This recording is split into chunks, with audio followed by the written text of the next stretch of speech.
নমস্কার বন্ধুরা, defence knowledge আপডেটসে আপনাদের স্বাগত। তো বন্ধুরা, ভারতকে সমস্যায় থাকতে দেখে রাশিয়া পুনরায় ভারতের সাহায্য করতে সামনে এগিয়ে এলো। আর রাশিয়া যেভাবে ভারতকে সাহায্য করছে সেটা অন্য কোনো দেশের পক্ষে সম্ভব নয়। এই সমস্যায় শুধু ভারত একা নয়, বরং ইউরোপীয় ইউনিয়নের 27টি সদস্য রাষ্ট্র তথা ব্রিটেন অর্থাৎ 28টি সদস্য রাষ্ট্র এই একই সমস্যায় ভুগছে। আর আমেরিকার মতন একটি বৃহৎ শক্তি থাকা সত্ত্বেও ইউরোপকে সাহায্য করা আমেরিকার পক্ষে সম্ভব নয়। আর এই সমস্যাটা কি এবং কিভাবে রাশিয়া ভারতকে সাহায্য করছে, পুরো বিষয়টাই আমি আপনাদের এই ভিডিওর মাধ্যমে জানাবো। তো বন্ধুরা, এটা আপনারা প্রত্যেকেই জানেন যে বিগত 6 মাস ধরে ইয়ামানের হুতি বিদ্রোহীরা বিভিন্ন পণ্যবাহী জাহাজ তথা গ্যাস ট্যাঙ্কার ও অয়েল ট্যাঙ্কারের ওপর আক্রমণ করছে।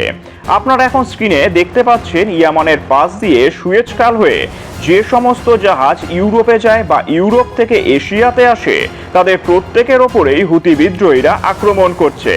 পণ্যবাহী জাহাজ রিস্ক নিয়ে এই রাস্তা দিয়ে গেলেও অয়েল ট্যাঙ্কার এবং গ্যাস ট্যাঙ্কার এর বিকল্প রাস্তাকেই বেছে নেয়, অর্থাৎ সমগ্র আফ্রিকা মহাদেশ ঘুরে ইউরোপে পৌঁছায় বা ইউরোপ থেকে ভারতে আসে। আর এই লম্বা রাস্তা নেওয়ার জন্য না শুধু সময়ের অপচয় হচ্ছে, তার সাথে প্রচুর অর্থ খরচ হচ্ছে।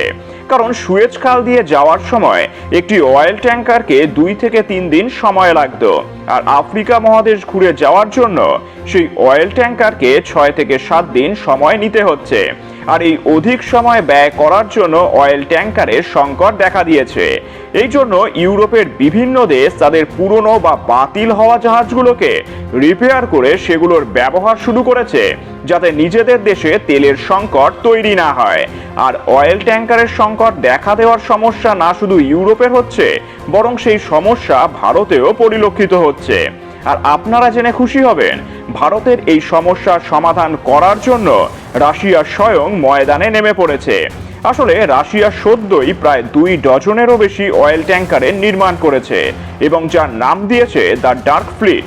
আর রাশিয়ার এই জাহাজগুলো আমেরিকার প্রতিবন্ধকতার ঊর্ধ্বে নয়, কারণ আমেরিকা এই ভয়টাই পাচ্ছে যে রাশিয়া এই জাহাজগুলোর মাধ্যমে তেল এক্সপোর্ট করে প্রচুর মুনাফা ইনকাম করবে এবং সেই টাকায় ইউক্রেন যুদ্ধকে দীর্ঘায়িত করবে।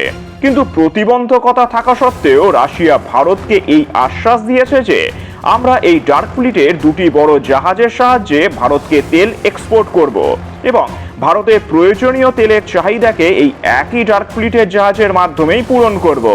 আর না শুধু আশ্বাস, বরং রাশিয়া ডার্ক ফ্লিটের 2টি বড় জাহাজকে ভারতে পাঠিয়েও দিয়েছে। ফলস্বরূপ ভারতকে ইউরোপের মতন সেই সমস্যায় পড়তে হবে না, যেখানে অয়েল ট্যাঙ্কারের অভাবের কারণে নিজেদের দেশে তেলের দাম বৃদ্ধি পায়। আর ভারত না শুধু সস্তায় রাশিয়া থেকে তেল কিনছে, তার সাথে সেই তেলকে রিফাইন করে বেশি দামে ইউরোপে বিক্রি করে মোটা টাকা ইনকাম করছে। অর্থাৎ ভারত না শুধু নিজেদের প্রয়োজনের তেল পাচ্ছে, তার সাথে সেই তেলকে বিক্রি করেও মুনাফা ইনকাম করছে। আর এই সব কিছুই সম্ভব হয়েছে একমাত্র রাশিয়ার জন্য। রাশিয়া এবং ভারতের এই বন্ধুত্বের বিষয়ে আপনাদের কি মতামত, তা নিচে অবশ্যই কমেন্ট করে জানাবেন।